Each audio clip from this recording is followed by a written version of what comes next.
Si on peut se lever pour accueillir la présence du Seigneur. Alléluia.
Bienvenue à tout le monde aujourd'hui. Amen. Vous pouvez vous asseoir. J'étais très content quand j'ai vu les petits enfants là. Ça quand ils te regardent, ils apportent beaucoup d'énergie. Ouais, ils ne vont pas s'asseoir pendant toute la soirée. Il va falloir se les souvenir. Amen. Et on est content d'avoir aussi beaucoup de famille aujourd'hui. Voilà. Il y a eu un premier enfant, mais je ne sais pas comment ça passe. On est aussi content que tout le monde soit revenu. Donc, sans attendre, aujourd'hui, ce n'est pas moi qui enseigne, c'est notre très cher frère pasteur Apo. Amen. Donc, on va appeler sans attendre. C'est le docteur de la loi, c'est le docteur de la vérité. Amen. Donc, j'espère que le Seigneur va nous donner.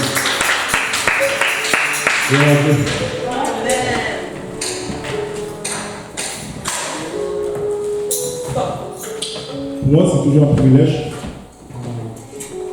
Je viens devant le peuple de Dieu, apporter la parole de Dieu, car c'est une grâce Donc, ce soir, avec l'aide du Seigneur, on va partir des Écritures. On va apprendre, vous et moi, on va apprendre du Seigneur. Pasteur Yannick. Je ne sais pas si tu peux prier pour. Oui, ok. Seigneur Jésus, merci pour ta grâce, merci pour ta bonté, nous prions pour que tu bénisses cette étude et que tu bénisses ce moment, que ta main soit sur nous, fortifie-le, purifie-le, bénis au nom de Jésus, touche nos cœurs que nous recevons cet enseignement que tu vas envoyer de la part de ton serviteur, au nom de Jésus, que tout le monde dise au nom de Jésus. Au nom de Jésus. Ce soir, j'ai une question à vous poser. Selon vous, c'est quoi la grâce de Dieu? Qu'est-ce que c'est la grâce de Dieu? Qu'est-ce que c'est la grâce de Dieu? La grâce de Dieu. Qu'est-ce que c'est la grâce de Dieu? Qu'est-ce que c'est la grâce de Dieu? Mais qu'est-ce que c'est la grâce de Dieu? Alors, faveur non méritée. Et d'autres définitions? Comment? L'amour de Dieu.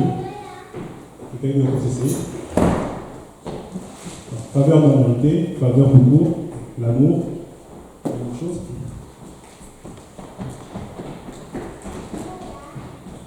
Bon, toutes ces réponses sont bonnes. On voit dans les Écritures qu'il y a plusieurs types de grâce. Par exemple, si tu as une voiture aujourd'hui, c'est une grâce. Si tu as eu un travail, c'est une grâce. Si tu es en bonne santé, c'est une grâce. Tu vois, il y a plusieurs types de grâce. Même un autre sujet, il y a dit dans Proverbe 18:2, ceux qui trouvent une femme pour le bonheur, c'est une grâce, comme Dieu l'éternel. C'est une grâce. Tu vois. Mais il y a une grâce en particulier ce soir dont je veux parler, c'est la grâce qui nous sauve. Si on prie ensemble les Écritures, dans Tite chapitre 2, versets 11 à 14. Si quelqu'un peut trouver ce verset, je vais dire s'il vous plaît. Tite chapitre 2, versets 11 à 14.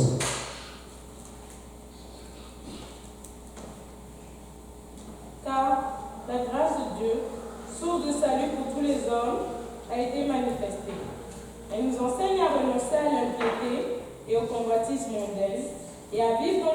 présent selon la sagesse, la justice et la piété, en attendant la bienheureuse espérance et la manifestation de la gloire de notre grand Dieu et Sauveur Jésus-Christ, qui s'est donné lui-même pour nous, afin de nous racheter de toute iniquité et de se faire un peuple qui lui appartienne, purifié par lui et zélé pour les bonnes œuvres. Amen. Donc ce soir, le titre de ce message, je vais l'intituler La grâce de Dieu source de salut. Et si je peux donner un sous-titre, ce serait des ténèbres à la lumière. Donc, la grâce de Dieu source de salut. Le sous-titre des ténèbres à la lumière. Quand je lis titre 2, verset 11 en particulier, il dit ceci: car la grâce de Dieu, source de salut pour tous les hommes, a été manifestée. On va connaître plus loin. Moi, quand j'ai lu ce verset, il y a quelque chose qui a cloché dans ma tête, je crois que c'est une révélation qui est rentrée. J'ai vu l'unité de Dieu. Tu vois? Pourquoi? Il dit que la grâce de Dieu, source de salut. Tu vois? Quelqu'un peut ouvrir rapidement Actes 15, verset 11.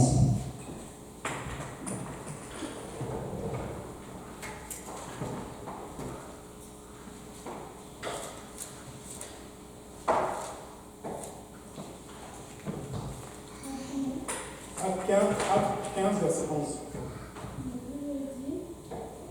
Mais nous croyons que nous serons sauvés par la grâce du Seigneur Jésus, de même que. Donc ici, il dit que, mais, Acte 15, verset 11, mais nous croyons être sauvés. Mais c'est par la grâce du Seigneur Jésus que nous croyons être sauvés de la même manière que. Tu vois? Donc, titre 2, 11 dit que la grâce de Dieu sous le salut. Ici, donc, Acte 15, 11 dit ceci: mais c'est par la grâce du Seigneur Jésus-Christ que nous croyons être sauvés. Ouvrons aussi 2 Corinthiens 8, verset 9. 2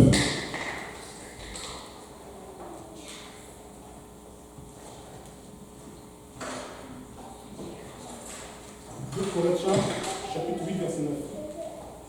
Car vous connaissez la grâce de notre Seigneur Jésus-Christ, qui pour vous s'est fait pauvre, de riche qu'il était, afin que par sa pauvreté vous fussiez enrichis. Ici encore, l'écriture de Paul dit ceci: car vous connaissez la grâce de notre Seigneur Jésus-Christ, qui pour vous s'est fait pauvre, de riche qu'il était, afin que par sa pauvreté vous fussiez enrichis. C'est 2 Corinthiens, chapitre 8, verset 9. Le dernier verset, toujours pour démontrer que cette grâce, vraiment, dans le titre de 11, il y a l'unité de Dieu, c'est Jean 1, verset 17.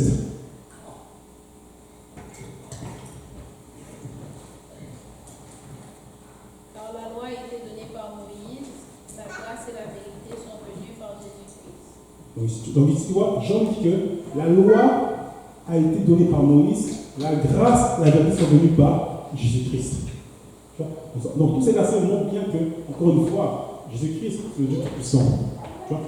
On revient à titre 2, versets 11 à 14.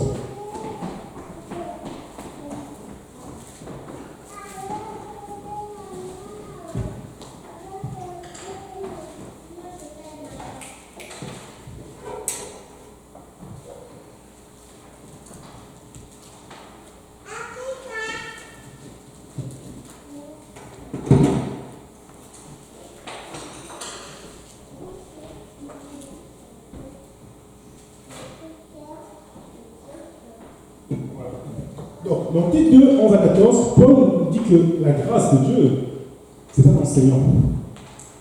Tu vois? Ça nous enseigne à renoncer à l'impiété, c'est-à-dire à la vie dans l'iniquité, et au convoitisme moderne, et à vivre dans cette présence, dans la sagesse, la justice et la piété, en attendant la bienheureuse espérance et la manifestation de notre grand Dieu et Sauveur Jésus-Christ, donc Dieu, qui s'est donné lui-même pour nous, afin de nous racheter de toute iniquité et de se faire un peuple qui lui appartienne, pris par lui les efforts, les bonnes œuvres. Bon. Normalement, cette grâce de notre vie, quand elle s'applique, normalement, elle doit produire du fruit. Tu vois? Comme au début, j'ai dit que si tu reçois une voiture ou un travail, toi, c'est une grâce. C'est bien. Et Dieu nous a beaucoup bénis. Tu vois? Mais est-ce que cette grâce-là nous amène à la piété, à la justice, à la sagesse? Tu vois? Alors cette grâce de Jésus, que Paul nous a ici, a pour but de nous enseigner à devenir l'homme ou la femme que Dieu veut qu'on devienne. des fils et des filles qui marchent dans les voies de Dieu. Tu vois? Là, on va étudier un peu un personnage biblique, qui est l'apôtre Paul. De sa conversion, il va un peu tirer des leçons qui sont utiles pour nous, l'Église, de façon collective et individuellement. Tu vois? Avant d'aller là-bas, on va lire un verset qui nous montre un type de grâce dans la Bible, une personne dans la Bible qui a profité de la grâce de Dieu. Luc 1, verset 28 à 31. Luc 1, verset 28. Luc chapitre 1, verset 28 à 31. Et l'ange étant entré auprès d'elle, lui dit, je te salue, toi qui as été reçue en grâce. Le Seigneur est avec toi. Tu es bénie entre les femmes. Et ayant vu l'ange, elle fut troublée de son discours, et elle pensait en elle-même ce que pouvait être cette salutation.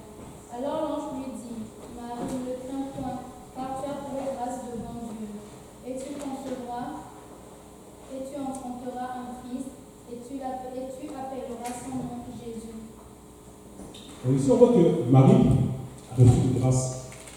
Cette femme privilégiée à qui le Seigneur va passer par elle. Elle donne naissance au Seigneur. C'est une grâce qu'elle a reçue. Tu vois? Donc maintenant, on va aller. Oui. Parce que là, dans le passage, ça dit tu l'appelleras Jésus. Mais dans la nature, on sait qu'il a dit l'ange a dit qu'il s'appellera Emmanuel. C'est quoi le. On voit que tu vois dans Ésaïe 7, on voit Emmanuel, c'est-à-dire Dieu avec nous. Dans Ésaïe 7, Emmanuel signifie Dieu avec nous. Ici, on voit dans le 1 que ça s'appelle Jésus, ce sauveur. Donc ça prouve bien une fois de plus que Jésus-Christ est bien Dieu parmi nous. Tu vois? Je ne sais pas si j'ai répondu à ta question. Pourquoi c'est différent ça? Le pourquoi est simple. Je crois que Dieu donne les détails dans sa parole. Tantôt dans des passages, Dieu donne une précision de ce côté-là. Dans d'autres passages, il donne un complémentaire.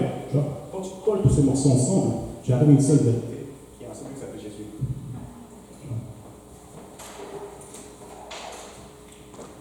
Non, on voit un peu rapidement Colossiens. Oui. Je me demande, est-ce que, vu que le nom Emmanuel, c'est aussi le nom de Jésus, est-ce qu'on peut baptiser au nom d'Emmanuel? Ouais, c'est que, pourquoi on se baptise? On va se poser, pourquoi on se baptise? Quel est le but du baptême d'eau? Le pardon des péchés. Quand tu fais les Écritures, donc, je pense à 10:43, qu'est-ce qu'il dit à 10:43? Au nom de Jésus-Christ, on reçoit le pardon des péchés.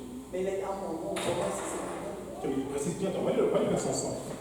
Parce qu'Emmanuel, c'est bien avec Dieu, mais il faut être parti. C'est vrai qu'Emmanuel dit Dieu parmi nous, mais c'est dans la Bible, Dieu a plusieurs titres attribués. Chaque nom a une fonction précise. Tu vois? La fonction qui est attribuée pour le salut, c'est pas Emmanuel, c'est Jésus. Tu vois? Dieu est aussi appelé El Shaddai, le Tout-Puissant. Il est aussi appelé Jéhovah Jireh, l'éternel du pouvoir. Tu vois? Mais Emmanuel, ça ne signifie pas Dieu nous sauve. C'est Jésus-Christ qui dit que Dieu nous sauve de nos péchés. Tu vois? C'est pour cela que si tu baptises d'Emmanuel, théoriquement, tu ne trouves pas personne, c'est Dieu. Mais au niveau de la transformation spirituelle, ce n'est pas le parole de Dieu que tu as invoqué. Quand tu pries, quand tu fais la prière, tu peux prier, quand tu pries, tu peux prier Dieu, remets-toi dans la vie en tant que Jéhovah Jireh, tu pourras mes besoins. Il va pouvoir. Il va faire des choses à Rapha, pour le niveau de la santé. Tu vois? Mais si tu veux le salut, le pardon des péchés, tu dois invoquer le nom de Jésus-Christ. Et on va prendre le verset 1, 10, 43 quand même. Quelqu'un peut le lire? Oui.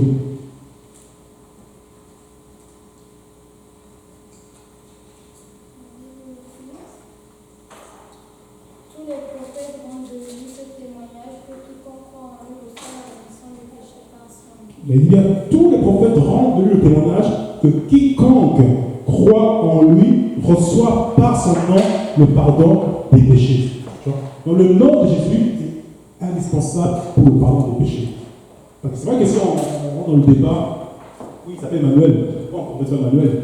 On va rentrer dans un débat. Ceux qui disent qu'on peut baptiser au nom du Père et de l'Esprit, ceux qui disent qu'on peut baptiser au nom de Jéhovah, notamment le nom de Jéhovah, tu vois, ils ont. Jéhovah, c'est Jésus. Et pourquoi on ne reste pas au nom de Jéhovah? Parce que Dieu a voulu que ce soit fait Jésus, l'institution de ce soit Jésus. Donc, d'autres questions sur le même sujet? Voilà. Donc, on va lire Colossiens 2, 13 à 14.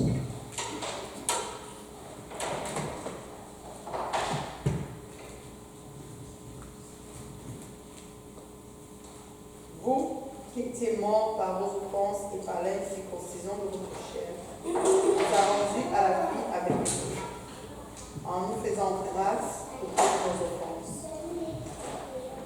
Jusqu'au verset 14. Il a effacé l'acte dont les ordonnances nous condamnaient et qui subsistait contre nous. Et il l'a détruit en le clouant à la croix. Donc, je vais relire le verset ici. Vous, Colossiens 2, 13 à 14. Vous qui étiez morts par vos offenses et par la circoncision de votre chair, il vous a rendu à la vie avec lui, en nous faisant grâce pour toutes nos offenses. Il a effacé l'acte dont les ordonnances nous condamnaient et qui subsistait contre nous. Il les a détruits en les clouant à la croix. Il a dépouillé les dominations, les autorités et les a livrées publiquement au spectacle en privant d'elles par la croix. Ici, on voit que c'est Paul qui écrit ça, et c'est plus son Paul parce que Paul, quand on regarde son histoire, il a fait du mal à l'Église en les persécutant. Et c'est vraiment un bon instrument qu'il a utilisé pour donner ce message. Donc ici, Paul dit aussi que Jésus-Christ, il a effacé l'acte dont les ordonnances nous condamnaient. Ça, c'est juste ça pour dans nos vies. Mais la question que je me pose, c'est triste quand on constate un peu dans l'Église, Jésus-Christ, il a effacé l'acte dont les ordonnances nous condamnaient. Mais nous, des fois, ou bien souvent, quand un frère ou une sœur fait du mal, on rappelle encore ces actes, ces personnes à commis, on les rend publics. Au lieu d'oublier l'offense, de pardonner, comme Dieu l'a fait pour nous, on fait le contraire de ce qu'il a fait pour nous. Dieu les a pardonnés, mais nous, on ne peut pas pardonner les autres. Dieu a effacé l'acte dont les violences sont condamnées, nous, on ne les efface pas, on les rend publics, on se rappelle, et on condamne les autres par rapport au mal qu'ils ont fait. Cette grâce, nous, on a porté la grâce au niveau vertical. Mais là, au niveau horizontal, on doit faire cette grâce aux autres. Tu as fait mal à Dieu, tu l'as offensé, tu l'as pardonné.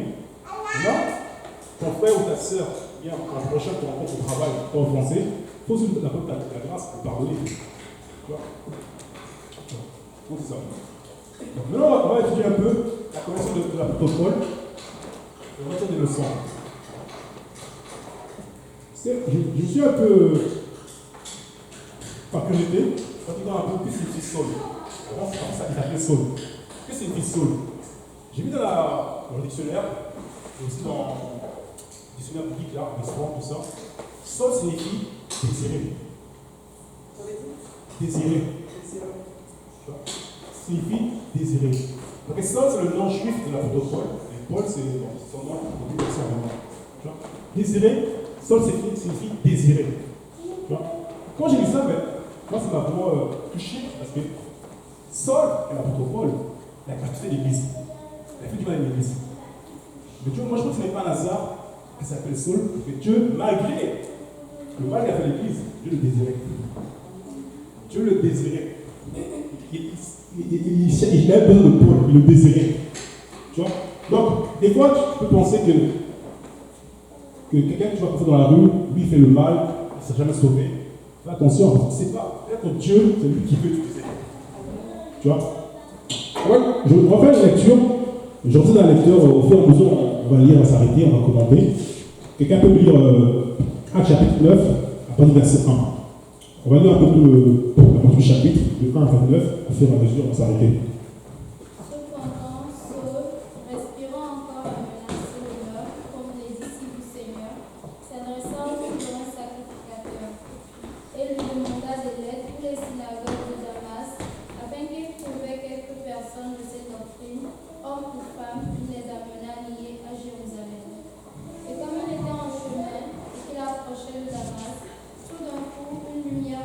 Tout à fait la seule, j'espère. Il y a un mot une expression qui a attiré mon attention au verset 3. C'est ceci. Comme il était en chemin et qu'il a approché de Damas, tout à coup, une lumière venue du ciel. C'est le tout à coup qui m'a beaucoup attiré. Ça vous souvient pas, ça vous pas un souvenir, tout à coup. Acte 2. Tu vois, tout à coup, on va lire ensemble. Acte 2, verset 2, 1 et 2. Le jour de la Pentecôte, ils étaient tous ensemble dans le même lieu. Tout à coup, il vient du ciel un bruit comme celui d'un vent impétueux. Quand je dis ça, ça me rappelle le jour de la Pentecôte. Le jour de la Pentecôte, Paul n'était pas là. Tu vois, Dieu n'est pas en retard. Il est fidèle. Tu vois, quand il dit que depuis longtemps, Dieu avait son œuvre sur l'apôtre Paul. Tu vois, le jour de la Pentecôte, Paul n'était pas là, mais Dieu, dans Actes chapitre 9, Paul a dit sa Pentecôte. Tout à coup, vous pouvez continuer le verset, tout à coup, une lumière venant du ciel resplendit comme un éclair autour de lui. voilà. C'est qui cette lumière? Dans Actes chapitre 2, de tout à coup, il y a eu un vent, cet esprit, Dieu en esprit, qui est venu visiter les apôtres. Actes chapitre 9, cette lumière, toujours Jésus, vient maintenant rencontrer Paul. Tu vois? Dans Actes chapitre 2, les apôtres, ils ont eu leur rencontre avec le Seigneur dans le jour de la Pentecôte. Actes chapitre 9, maintenant le Seigneur vient donner cette Pentecôte aussi à l'apôtre Paul, il vient le rencontrer. Tu vois? Ça c'est une chose. L'autre chose est la suivante. Tu vois? Tu peux continuer le verset? Et étant tombé à terre, il entendit une voix qui lui dit, Saul, Saul, pourquoi me persécutes-tu? Et il répondit, Qui es-tu, Seigneur? Le Seigneur lui dit, Je suis Jésus que tu persécutes. Il te sera dur de rejeter contre les ennemis. Alors, tout tremblant et effrayé, il dit, Seigneur, que veux-tu que je fasse? Tu peux t'arrêter. On voit que Saul, il allait à Damas pour persécuter et tuer les chrétiens. Tu vois. Dans ce passage-là, on voit aussi que nous, aussi, on n'est pas différents de Saul. Tous ici, on est tous à Damas.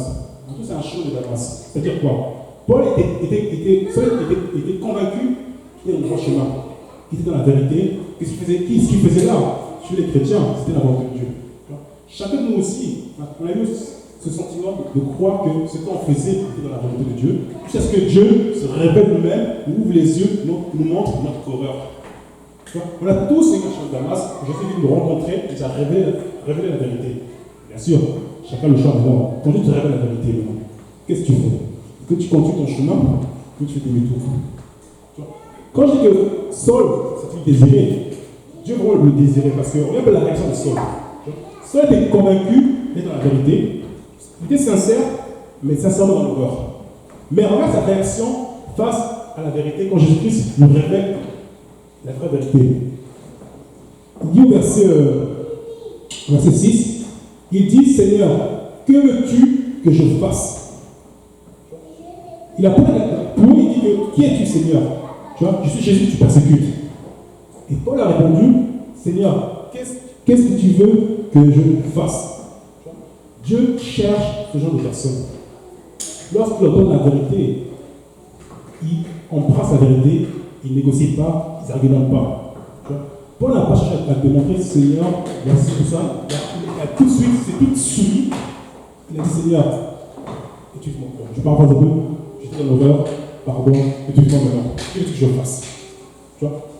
Donc on voit ici que, quand on dit que le sous-titre, c'est les ténèbres à la lumière, si Paul, Saul auparavant, il est passé de persécuteur de l'Église de Jésus à prédicateur de Jésus.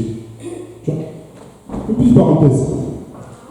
Il dit au verset 5, verset 4 plutôt, il tombait par terre, il entendit une voix qui lui disait, Saul, Saul, pourquoi me persécutes-tu? Il dit, pourquoi me persécutes-tu? On sent bien que Saul, ne persécutait pas Jésus, il persécutait les chrétiens. Jésus dit, pourquoi me persécutes-tu?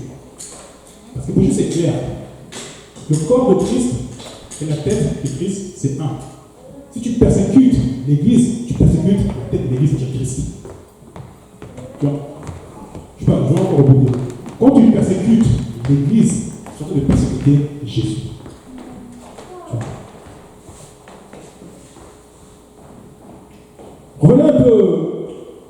coup là. Bon, vous savez que dans Actes chapitre 1, il y a un épisode où Pierre et les autres disciples font une prière à Dieu pour voir qui est le remplaçant de Judas. Vous vous rappelez, non?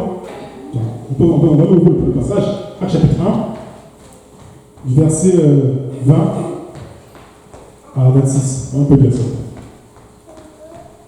Or, il est écrit dans le livre des Psaumes que sa demeure devienne déserte.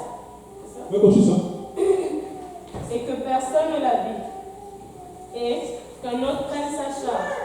Il faut donc que, parmi ceux qui nous ont accompagnés tout le temps que le Seigneur Jésus a vécu avec nous, depuis le baptême de Jean jusqu'au jour où il a été enlevé du milieu de nous, il y en ait un qui nous soit associé comme témoin de sa résurrection. Ils en présentèrent deux, Joseph, appelé Barsabas, nommé Justus, et Matthias. Puis, ils firent cette prière. Seigneur, toi qui connais les cœurs de tous, désigne lequel de ces deux tu as choisi, afin qu'ils aient part à ce ministère et à cet apostolat que Judas a abandonné pour aller en son lieu. Ils tirèrent au sort, et le sort tomba sur Matthias, qui fut associé aux 11 apôtres. Ici, les apôtres, les disciples font référence à un principe qui est montré dans Psaume 109, verset 8. Mais ce qui m'intéresse, c'est que au verset 24, il dit qu'il purifie cette prière. Seigneur, toi qui connais le cœur de tous, décide lequel de ces deux tu as choisi. Ce que les apôtres ont fait ici, c'est bien. Il y a une situation, il y a un problème, il faut trouver une solution. Ils prient le Seigneur, c'est bien. Mais ce qu'ils ont fait pour la prière n'est pas bon. Ils ont prié le Seigneur pour voir qui est le remplaçant de Judas. Ça, c'est bien. Il faut prier aussi, il faut d'autres conseils. Mais après, il dit qu'ils tirent au sort. Depuis quand Jésus-Christ, le Dieu Tout-Puissant, choisit ses disciples par tirage au sort? La prière qu'ils ont fait est bien. Mais ce qu'ils ont fait après n'est pas bien. Dieu, quand il a choisi les disciples, est-ce qu'il a donné conseil à quelqu'un? Donc Dieu ne change pas de méthode. Quand il appelle ses prophètes dans l'Ancien Testament, est-ce qu'il donne un conseil à quelqu'un? Il appelle, c'est pas le Testament. Pourquoi je fais des disciples? Conseil qu'il donne un conseil à personne. Pourquoi ici, pour remplacer Judas, il faudrait qu'il demande conseil à quelqu'un? Vous voyez que la prière qu'ils ont fait est bien, mais ce qu'ils ont fait n'est pas bien. Autrement dit, quand tu pries à Dieu, c'est bien, attends la réponse de Dieu à la manière de Dieu. Tu vois? Dieu a fait la réponse à la prière des apôtres, c'était Paul. Tu vois? Mais eux, ils ont pris une méthode moderne pour répondre à la prière. Ils ont tiré au sort. Dieu n'a jamais fonctionné comme ça. Tu vois? La preuve, quand c'est pas de Dieu, on voit tout de suite. Quand ils ont choisi Matthias, ça n'a pas tout longtemps. Plus loin, c'est pas jusqu'au bout. C'est pour voir que c'était pas la méthode de Dieu, c'était pas le choix de Dieu. Tu vois? Nous, on a tous ce problème parce que nos pensées ne sont pas celles de Dieu, nos voix ne sont pas celles de Dieu. Tu vois? Des fois, et souvent c'est comme ça, la méthode de Dieu peut pour nous paraître difficile ou lente, mais c'est la meilleure. Parce que regarde ici, Matthias c'était facile à faire quand il ressort, il est sorti. Paul, c'était la réponse de Dieu, c'était le plan de Dieu. C'est venu de façon un peu difficile, c'est passé par des persécutions. C'était l'instrument qui était utilisé pour faire mal aux chrétiens, mais c'est la réponse de Dieu à la prière. Donc, les voix de Dieu ne sont pas comme on le voit. Tu vois, comme dit Isaïe 55, verset 8. Tu vois, ça peut paraître lent, dur, mais quand c'est de Dieu, quand ça vient, ça demeure. Tu vois? Oui. Est-ce que ça veut dire faire des choix mal, tirer au sort, c'est pas bon, c'est pas de Dieu? Moi, personnellement, quand tu vois les Écritures, si tu donnes à Dieu une réponse, il faut avoir confiance en lui sur le moment qu'il a utilisé pour répondre. Parce que si tu pries à Dieu, après tu tires au sort, tu as donné l'aide à Dieu, mais tu vas encore l'aider pour tirer au sort. Parce que pourquoi ici, il demande à Dieu qui va remplacer Judas.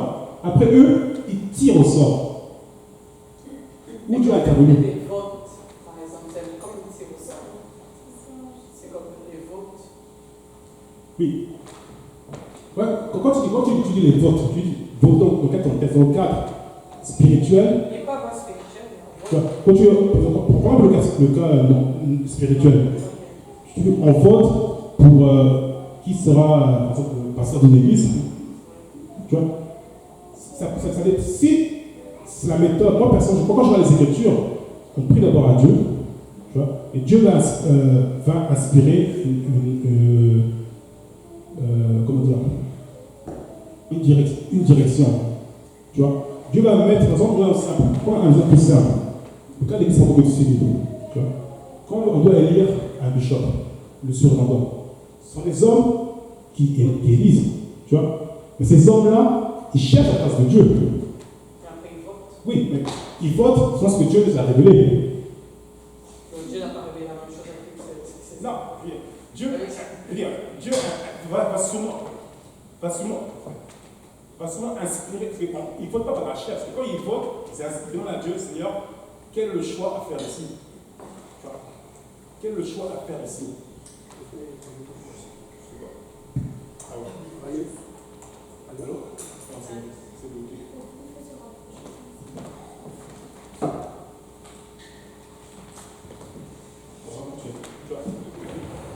Parce qu'il y a un truc ici, il y a une différence dans ce passage, parce que là, ils ont vraiment comme tiré au sort.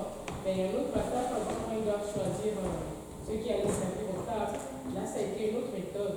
Fait que là, moi aussi, je m'étais posé des questions là-dessus, et je m'étais dit, effectivement, oui, ils ont cherché la face et après, ils ont voté, mais les personnes qui sont choisies, par exemple, pour servir au table, il y avait des critères qu'ils ont utilisés, qu'ils avaient un bon témoignage, que c'était des gens qui priaient, blablabla. Alors que là, effectivement, oui, ils ont prié, mais après, ils ont tiré au sort. En fait, c'est deux méthodes différentes. Et oui, comme par exemple, on va choisir le nouveau surintendant de l'église pentecôtiste, ce sont des votes, mais c'est vrai qu'ils cherchent la face de Dieu pour savoir, mais il y a aussi des critères qui sont appliqués. Voilà. Alors que là, ils ont vraiment comme tiré au sort. C'est comme ils ont mis les noms, puis oh tiens, Mathias, c'est comme. Il y a. Aujourd'hui, je reste la question. Mais comme pour revenir à ce qu'elle a dit, avant de mettre ces noms-là, ils connaissent ces gens-là, ils connaissent les mêmes critères qu'ils ont mis pour les gens qui devaient servir au temps. Ils ont souvent regardé déjà un critère, ils ont sélectionné ces noms. Ils ont fait dans les petits feuilles, ils ont souvent fait le tirage au sort. Moi, je me dis peut-être c'était une méthode comme culturelle dans leur temps de pouvoir désigner des gens. Même si après avoir prié, peut-être que Dieu les accompagne à faire le bon choix. Peut-être qu'ils ont prié, peut-être que ce soit une seule personne qui ait pioché le nom pour peut-être sélectionner la personne qui va remplacer Judas. Dans le cadre qu'on a mentionné, comme l'autre l'a bien mentionné, il y a des critères à suivre, à respecter. Mais ici, on voit tout de suite qu'aucun critère n'est mentionné. Et puis il y a des cas où on doit faire attention. En fait, parce que je me dis, si quelqu'un se présente, ça veut dire qu'il a les critères. Si, selon le choix, c'est porté plus sur peut-être quelqu'un, je pense aussi par peut-être affinité. Je me dis, c'est parce que tous ceux qui se présentent comme peut-être, on a pris le cas d'un surintendant par exemple, ou d'un président ou quelque chose, il y a tous ces critères-là. Après, les gens se disent, ok, peut-être lui, j'aime mieux sa manière peut-être de gérer. Lui, je ne pense pas que c'est par rapport à un critère. Sinon, si spirituellement, je pense, je me dis, si spirituellement c'était ça, c'est qu'ils allaient tous voir, il n'y aurait même pas eu de vote. Et on devait juste dire que non, c'est lui qui a juste tous les critères, c'est bon, c'est juste ça, on n'a pas besoin de voter là-dessus. Parce que c'est cette personne-ci qui a les critères dont on recherche pour gérer le poste. En tout cas, quand j'ai toujours ce problème, peut-être qu'il y a un point c'est que la différence entre ici, avec les séquences adoptables, donc à chapitre 1 ici, il n'y a pas aux esprits. Il n'y a pas aux esprits. Donc le point que je voulais souligner ici, c'est qu'ici, il n'y a pas aux esprits. Ils ont fait un choix, je dirais, s'il n'y a pas d'esprit dans la chair. Plus loin avec les serviteurs tables, là, ils avaient cet esprit déjà. Tu vois? Donc ici, ils ont fait un choix culturel à la manière de la culture du monde. Ça ne dépend pas de sur eux. Donc, qui les a guidés, qui les a dirigés? C'est selon leurs émotions, leurs sentiments. Il n'y a pas un côté, je dirais, guidé par l'esprit. C'est le point que je voulais souligner. Quand je reviens sur le cadre, Élie rassuré. Non. Ces gens qui élisent dans cet esprit, on voit qu'il y a déjà un fondement de base que c'est un peu guidé par l'esprit. Mais là, il n'y a rien. C'est vraiment un choix fait selon peut-être ce qu'ils voulaient avoir. Oui. Mais c'est juste comme quand elle dit qu'il n'y avait pas le Saint-Esprit encore là, je me disais peut-être c'est pour cela peut-être qu'ils ont prié avant de commencer à faire le choix. Moi, je ne pas que la prière qu'ils ont fait était bien. Mais c'est ce qu'ils ont fait après la prière. Selon cet esprit, peut-être ils n'auraient pas pris cette méthode-là. Tu vois?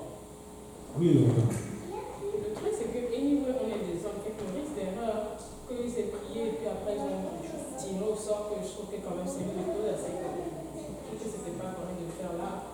De l'autre côté, oui, ils ont vraiment prié et puis là ils avaient déjà le Saint-Esprit, c'est bien. Mais anyway, même parmi ceux-là, il y a quand même eu beaucoup les Nicolaïtes et tout ça qui sont sortis de cela.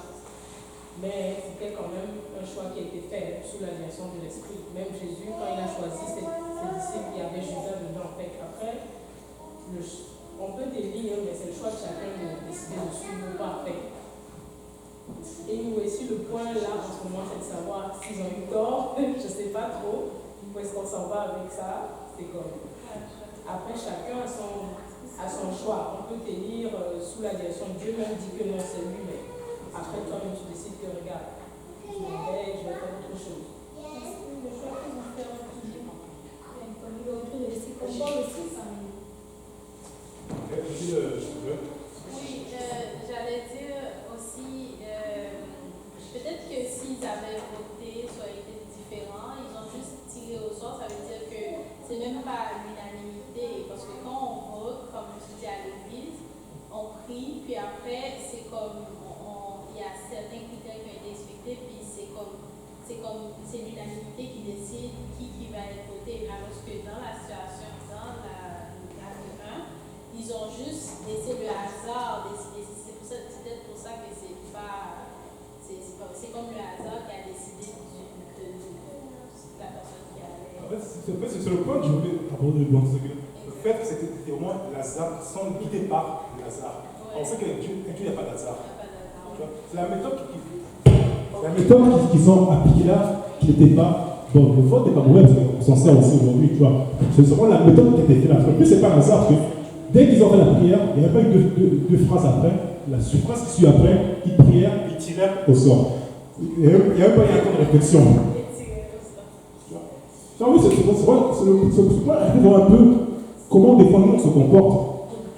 Tu demandes à Dieu quelque chose, après tu vas aider Dieu. Au lieu d'attendre que Dieu lui-même apporte la réponse à cette prière. Tu vois?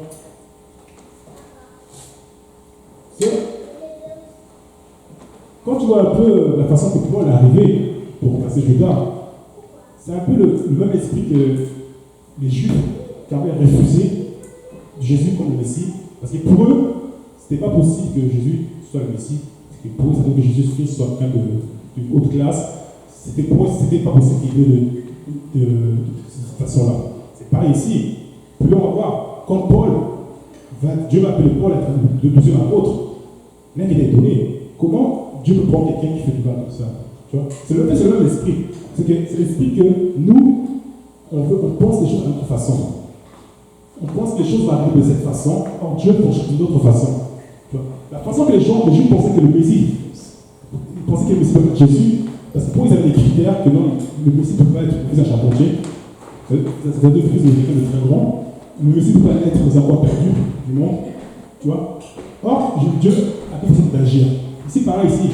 Pour eux, le deuxième apôtre, peut-être, c'est quelqu'un qui était avec eux, comme ils ont précisé ici, qui était avec eux. Dieu ne marche pas comme ça. Tu vois? Dieu a vu au-delà. Tu vois? La preuve, Paul a fait plus que tous ces apôtres. Tu as une question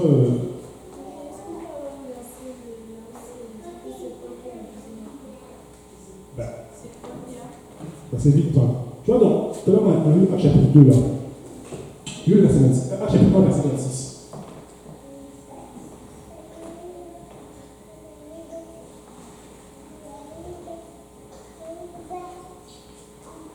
Acte 26. Et ils tirèrent au sort, et le sort tomba sur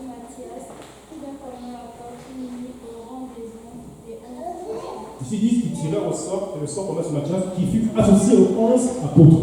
Il y avait 11 apôtres, il manquait un 12e, qui était Matthias. On voit plus loin que Matthias était remplacé par Paul.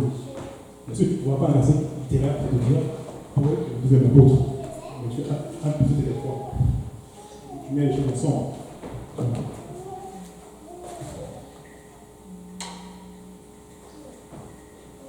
Vous me dites?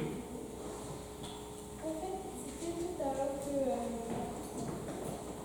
Joël disait que c'est parce que c'est pas la qu'ils ont tiré au sort, c'est parce qu'ils n'étaient pas d'accord, ils ne s'entendaient pas, ils ont juste comme fait au choix au hasard. Mais ici, c'est écrit, donc on est d'accord. Non, c'est pas l'unanimité qui a décidé, c'est le hasard. C'est pas comme si dans les 11 autres, il y avait 7 qui avaient dit oui, puis 4 avaient dit non, puis c'était les 7 qui avaient emporté. C'est comme là, c'est vraiment. C'est comme le hasard qui a décidé. Il n'y avait pas le vote, rien. Même si c'est tiré au sort. Tous ces étaient d'accord, tous les premiers accords. Ils sont d'accord du résultat de la De la méthode, du résultat, parce qu'ils ont tous voté. En fait, beaucoup de précision. C'est pas un vote, parce que. C'est pour dire qu'ils ont tous comme, ils étaient tous d'accord que ça se passe de cette manière. Donc, on va continuer un peu.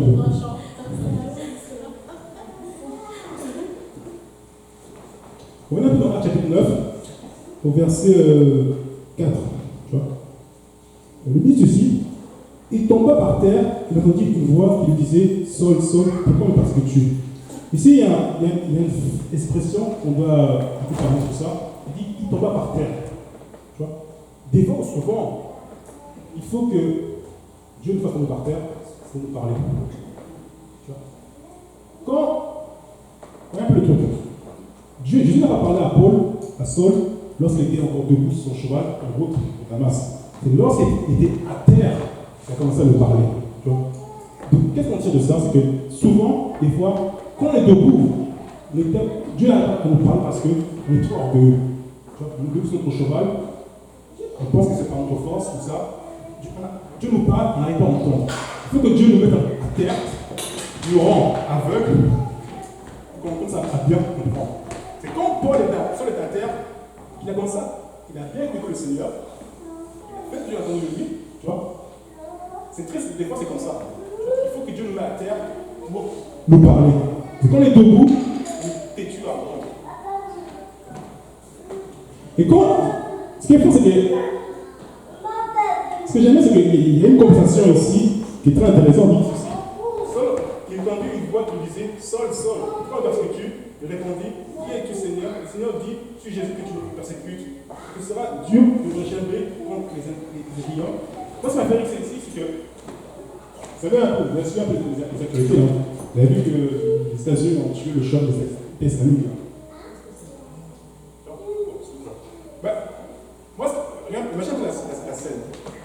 Tu as un persécuteur de l'église, disons le numéro 1, l'ennemi numéro 1 de l'église, qui persécute l'église, qui rencontre le chef de l'église. Et ils ont une discussion normale comme ça. Tu vois. Imagine un peu que le chef islamique, se faisant avoir convenu, il rencontre le président des États-Unis, il se parle comme ça, après le président lui montre le chemin à suivre, l'autre il se dit ah, je suis dans l'horreur, je me réponds. Ça fait un peu bizarre. Or ici on voit que ce que j'ai dit depuis longtemps, je suis sûr que Jésus-Christ a mis son œil sur Saul. Tu vois. Dans toute la relation, Jésus est au courant de ce qu'il a fait. Mais Jésus ne le rejette pas, ne le condamne pas, parce qu'il sait que ce Saul-là, je m'en sers pour ma gloire. Tu vois. Et je disais au départ que ce n'est pas un hasard que Saul signifie désiré. Tu vois. Peut-être les Juifs ne le désiraient pas, mais Dieu le désirait pour l'œuvre. Par rapport à ça,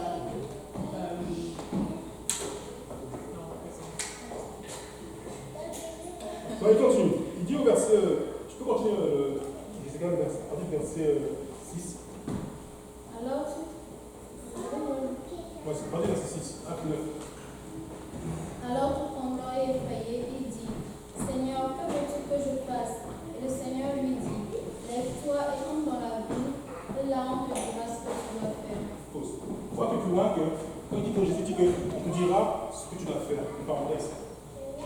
dire, c'est évident, pas te baptiser. Vous pouvez dire ça. Mais Jésus appelle ça parce que comme vous le savez, Jésus-Christ ne prêche pas l'évangile. C'est les hommes qui prêchent l'évangile. Il dit plutôt, il dit, va, entre dans la vie, on te dira ce que tu dois faire. Là, on va voir qu'Ananias va venir, Ananias va lui parler. Ananias va lui prêcher, va lui donner de se baptiser. Donc, c'est encore une fois la Bible dans l'Éphésiens 2, verset 20, que on a édifié sous le fondement des apôtres et des prophètes. Le Fils donne la pierre angulaire. Donc, la responsabilité de prêcher le salut revient aux apôtres, aux disciples de Jésus-Christ. Tu vois, c'est pour ça qu'il y a ce fameux débat. On doit baptiser au nom de l'Esprit et au nom de Jésus-Christ. Pourtant, Jésus a dit baptiser au nom du Père et des Esprits. Les apôtres, l'apôtre Pierre, le nom des apôtres, dit au nom de Jésus-Christ. On fait comment? On suit Jésus ou on suit les apôtres. Mais Paul dit que nous, on est édifié sur le fondement des apôtres. Dieu, Jésus-Christ, a donné la responsabilité de prêcher le salut à ses apôtres. Ce que les apôtres vont apporter, Jésus a déjà apporté. La preuve, tu vois, Ananias, c'est plus rapidement, au verset 16. Verset 16. Acte 22, 16. Et maintenant, plus tard, tu toi, sois baptisé et lavé de tes péchés en invoquant le nom du Seigneur. Donc tu vois ici, ça c'est Ananias. Donc c'est Paul qui a dans son témoignage, il fait référence à Ananias. Ananias, lui, a apporté la vérité. Maintenant, si Ananias s'était trompé, le Seigneur pourrait intervenir et dire, Ananias, qu'est-ce que tu as fait? Pourquoi tu as dit à Paul de se baptiser au nom de Jésus? J'avais dit au nom de l'Esprit.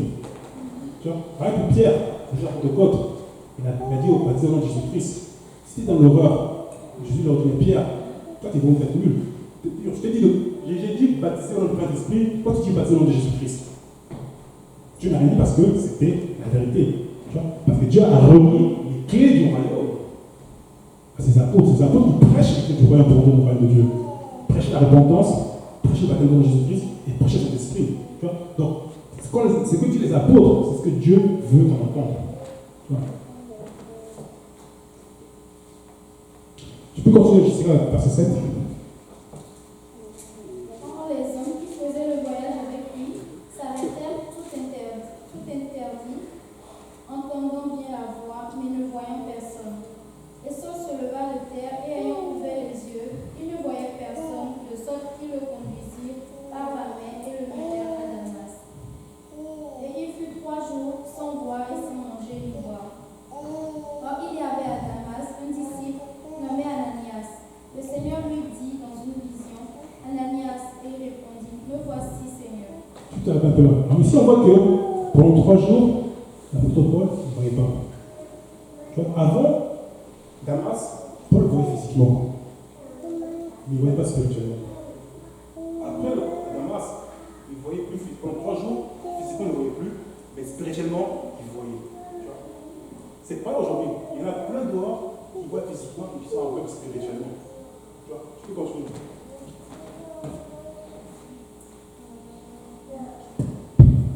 C'était au verset 10, le Seigneur nous dit dans une vision. Au verset 11. Et le Seigneur lui dit, lève-toi et va dans la rue qu'on appelle la droite et demande dans la maison de Judas un nommé Saul de Tarse, car voici il prie, et dans une vision il a vu un homme nommé Ananias qui est entré et qui lui a imposé les mains afin qu'il recouvre la vue. Mais Ananias répondit, Seigneur, j'ai appris de plusieurs combien cet homme a fait de mal à tes saints à Jérusalem.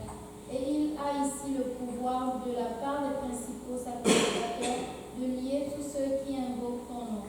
Mais le Seigneur lui dit, va, car cet homme est un instrument que j'ai choisi pour porter mon nom devant les gentils, devant les rois et devant les enfants d'Israël.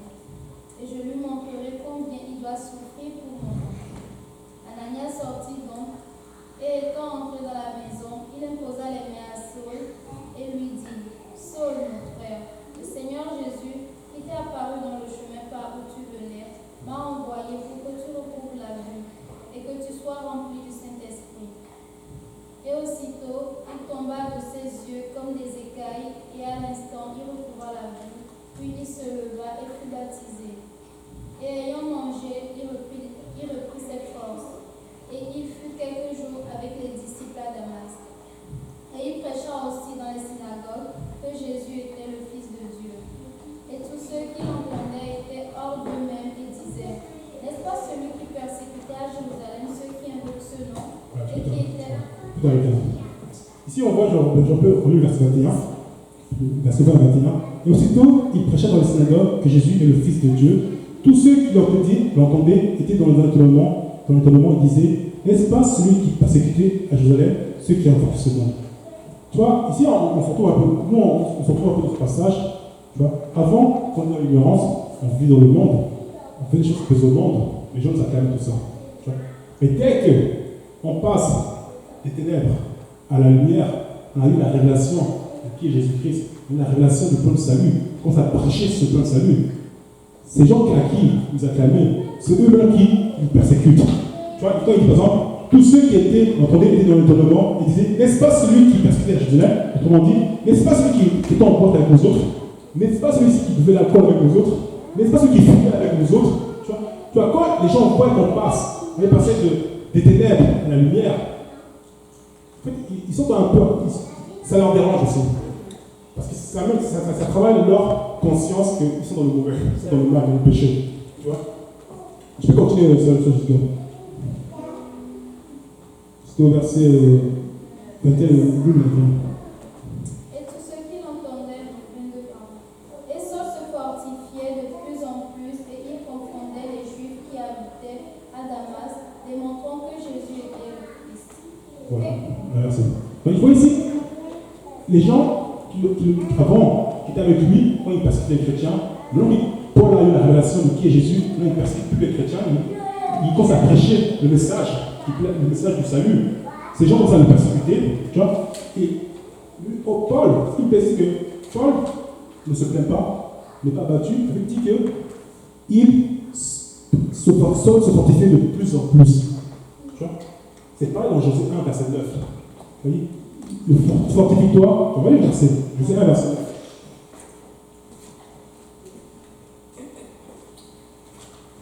Le point de la leçon, c'est que quand tu prêches, quand tu as quitté le monde, que tu viens à la vérité, tu commences à prêcher le message, même si ta famille te persécute, même si tes amis te persécutent, ne sois pas battu, fortifie-toi. Comment tu te fortifies? Josée 1, verset 9. Ne pêche pas de cet ordre, fortifie-toi et encourage.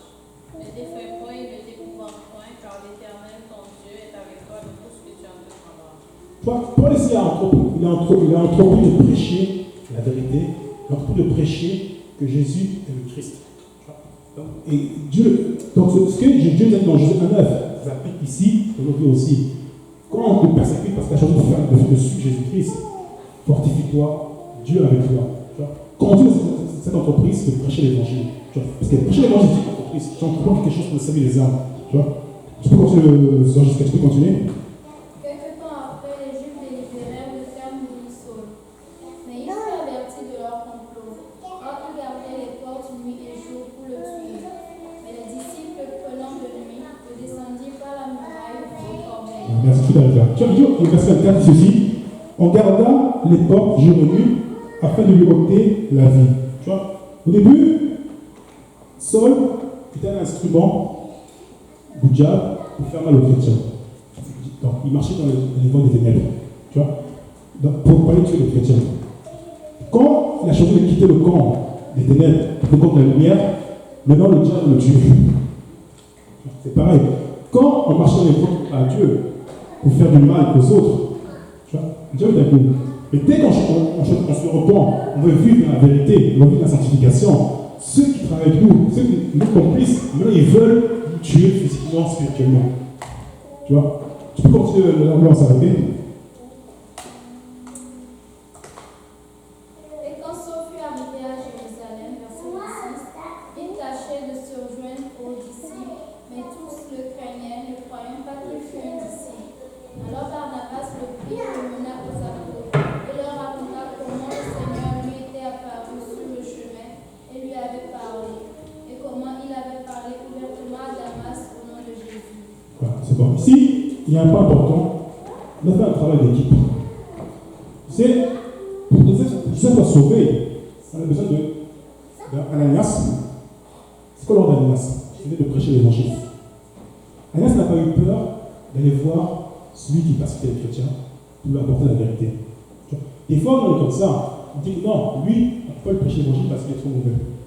Bien, parce qu'on n'aime pas, on ne prêche pas l'évangile. On ne va pas agir comme ça.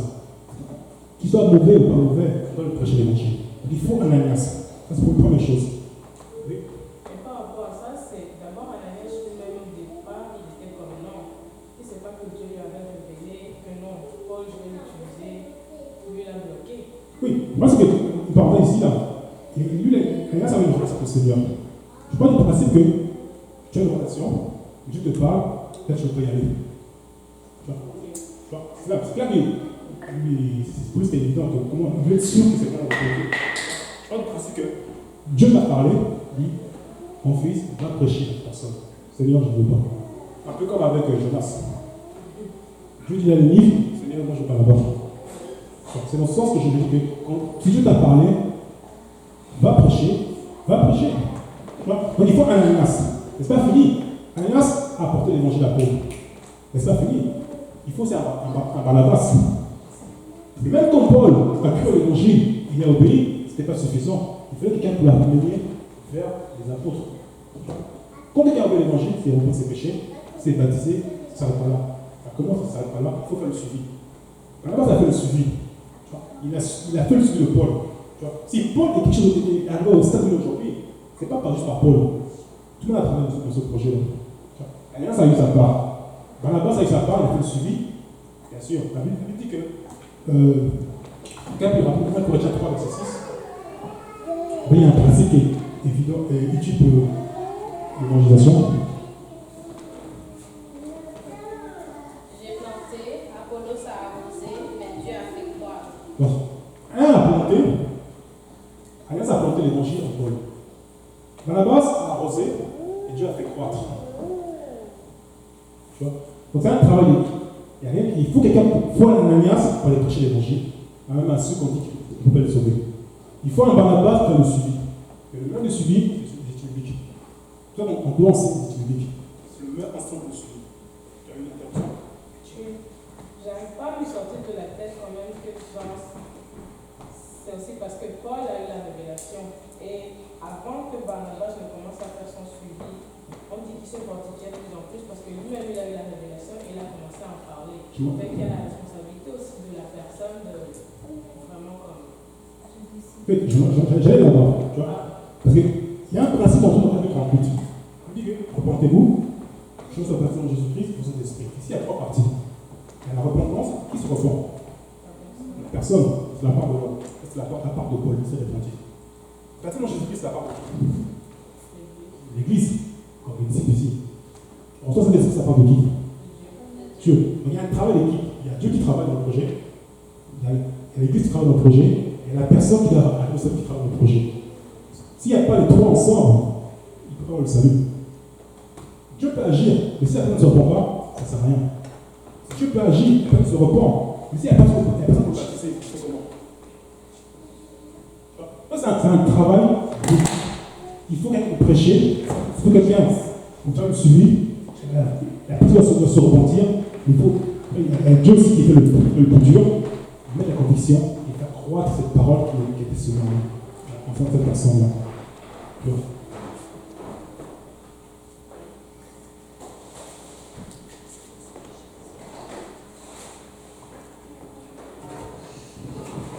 On va les deux versets. On va commencer par le acte 20, c'est le 4.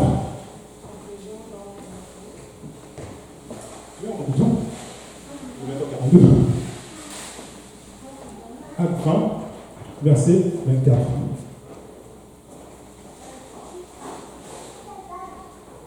Mais je ne fais pour moi-même aucun cas de ma vie, comme si elle m'était précieuse, pourvu que j'accomplisse ma course avec joie, et un ministère que j'ai reçu du Seigneur Jésus, d'annoncer la bonne nouvelle de la grâce de Dieu. Dans le début de l'étude, que la grâce de Dieu salue, manifeste à tous les hommes, il enseigne à renoncer à la piété, comme on dit, et à vivre, vous êtes présent, dans la justice, la piété et la sagesse.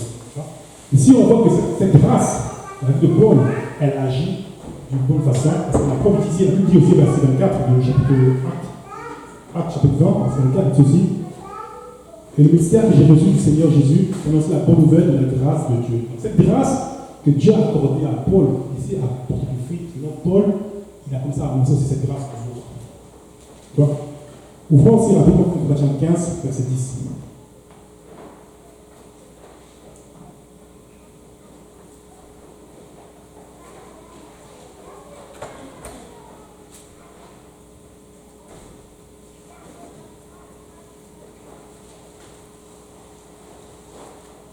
Par la grâce de Dieu, je suis ce que je suis, et sa grâce envers moi n'a pas été vaine. Loin de là, je travaille pour que, plus que tous, non pas moi toutefois, mais la grâce de Dieu qui est avec moi. On voit ici que cette grâce a amené Paul à être l'ouvrier que Dieu utilisait le plus dans la nouvelle alliance. Tu vois? Donc, quand j'ai en conclusion, c'est pas bon la conclusion, il y en a un autre point que je voulais aborder. C'est un point un peu plus théorique, doctrinal. C'est dans Éphésiens chapitre 2, verset 8. 2, verset 8.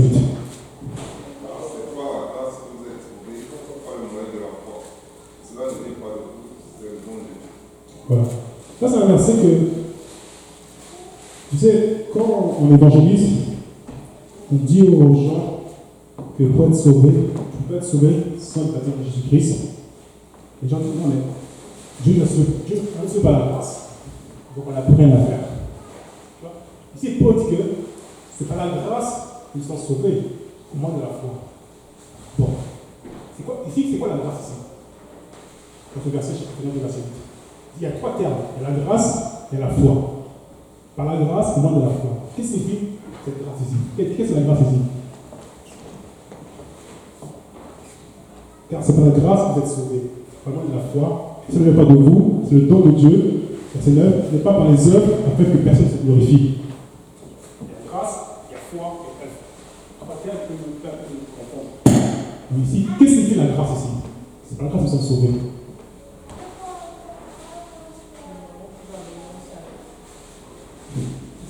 Oui, le mot grâce, c'est là. Si on enlève le grâce, on enlève, on ne remplace pas autre chose. Par contre, on peut le remplacer. Comment? Pardon de Dieu. Dieu se va avoir le droit. Un peu. Non, on peut le faire. Oui, mais qu'est-ce que Jésus a fait? Qu'est-ce que Jésus a fait? On se rapproche davantage. L'évangile. C'est ça la grâce. Jésus-Christ est mort pour le péché, est enseveli, il est ressuscité. Ça, c'est la grâce que Dieu a fait pour nous. Maintenant, il dit au moyen de la foi. Qu'est-ce qu'il fait au moyen de la foi ici?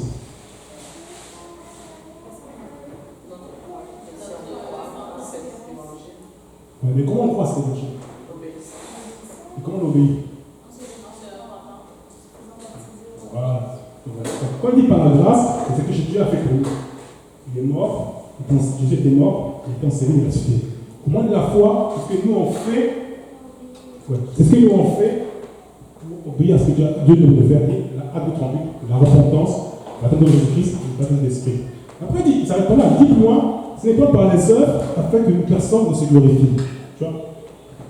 Quand il dit au verset plutôt, c'est pas, s'il n'y a pas de vous, c'est le don de Dieu. C'est quoi le don de Dieu ici? C'est la grâce, c'est ce que Dieu a fait pour nous.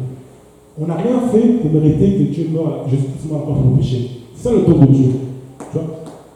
C'est ça qui est un problème, ce n'est pas par les œuvres, c'est-à-dire qu'il n'y a aucune œuvre qu'on a commise, qu'on a fait, qui mérite notre salut. Tu vois? C'est ça qu'il faut faire cette nuance, que les gens disent que non, on est dans la grâce, dans l'alliance, on n'a rien à faire pour être sauvé. C'est faux. On n'a rien à faire pour être sauvé. On n'a rien fait pour être sauvé. Ça, c'est la grâce. Mais nous, on a quelque chose à faire, c'est au moins de la foi. Tu vois? Et ce n'est pas les œuvres qui vont nous sauver. Le salut va produire en nous des œuvres. Tu vois? C'est quoi ces œuvres? On voit les fruits de l'esprit, par exemple. Tu vois? Ouvrons aussi, on voit si Romains 5, verset 2.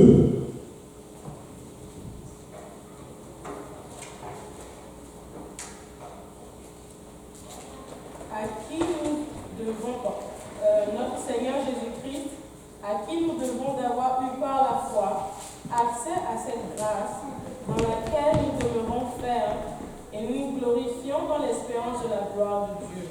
Mais ici, Paul dit ici que, le verset, étant donc justifiés par la foi, nous avons la paix avec Dieu par notre Seigneur Jésus-Christ, à qui nous devons avoir eu par la foi accès à cette grâce.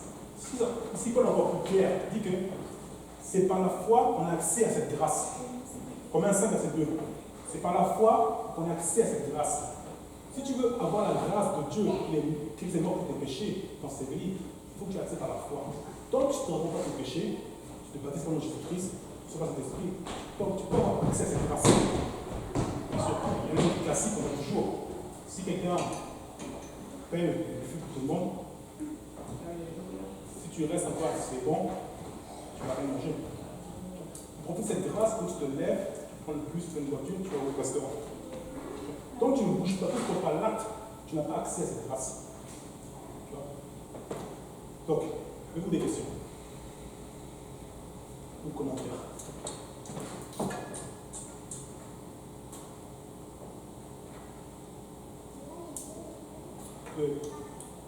Tout est clair. Donc je dirais, si vous avez, s'il y a une phrase ou bien un terme que vous devez retenir pour cette leçon, quand Dieu t'accorde la grâce, utilise la grâce pour faire la volonté de Dieu. Ne sais pas la grâce, ne joue pas de la grâce de Dieu. Ne joue pas de la grâce de Dieu, parce que Dieu t'a donné sa grâce. La grâce est un don. Comme tout don, à la fin du temps, Dieu va te rendre des comptes. De raison simple. Dieu t'a donné des dons de musique, de parler, d'enseigner, et bien trop d'autres dons. Dieu s'attend que tu prends ces dons, tu t'en sers pour l'œuvre de Dieu, pour faire des vices, pour donner des âmes. C'est pareil pour la grâce qui t'a accordé d'être sauvé. Tu vois? Parce que des fois, on regarde un peu Israël. Je sais pas si c'est Romains 9 qu'on parle de ça. Israël, c'est éloigné du Sauveur. Tu vois? Et pendant l'éloignement, nous les païens, on a profité de tout ça. Tu vois? Mais nous, on a fait attention. Israël, tout ce qu'Israël a fait, est écrit dans les Écritures. Dans les Écritures, on montre l'erreur qu'Israël a fait. Nous, qui sommes dans la grâce, on doit tirer le sang de leurs erreurs, on doit faire comme eux.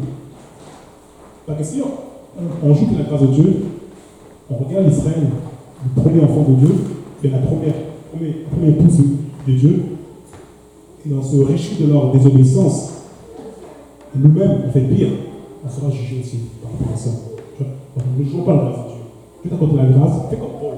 Fais la grâce au maximum, même au service du roi de Dieu. Tu vois, que le Seigneur vous bénisse.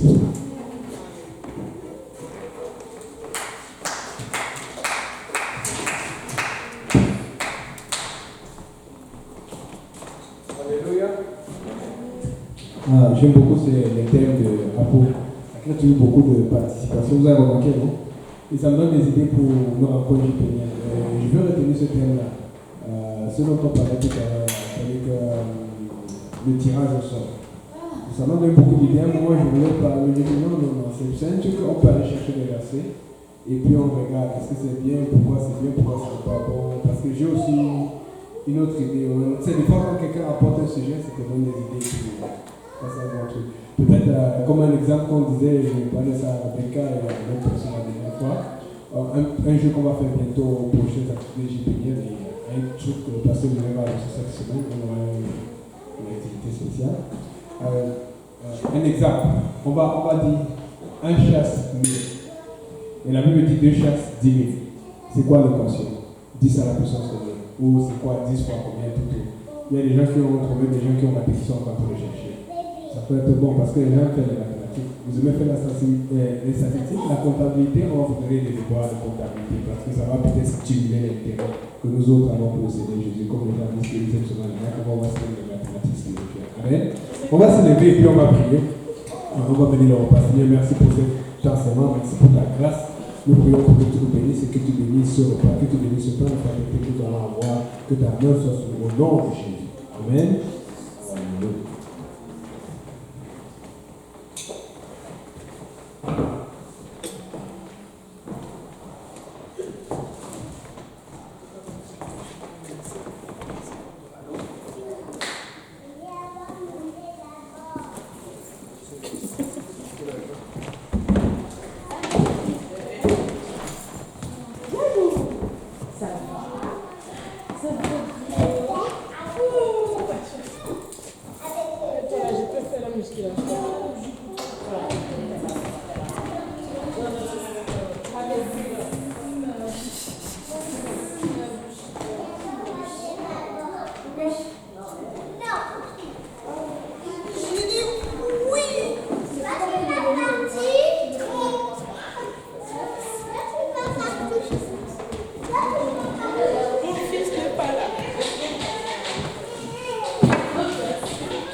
C'est la vérité. Vous allez bien? Jessie, tu pleures. C'est pas pour Jessie, c'est qui est là. Can I have it, please? I need to put it backwards till I'm two. Right there. Thank you. Guys, thank you.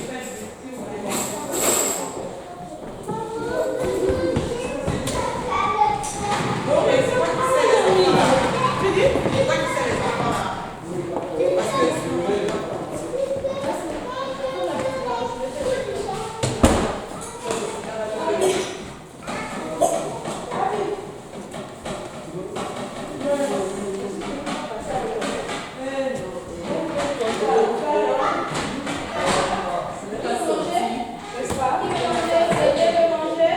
C'est bon, je peux garantir.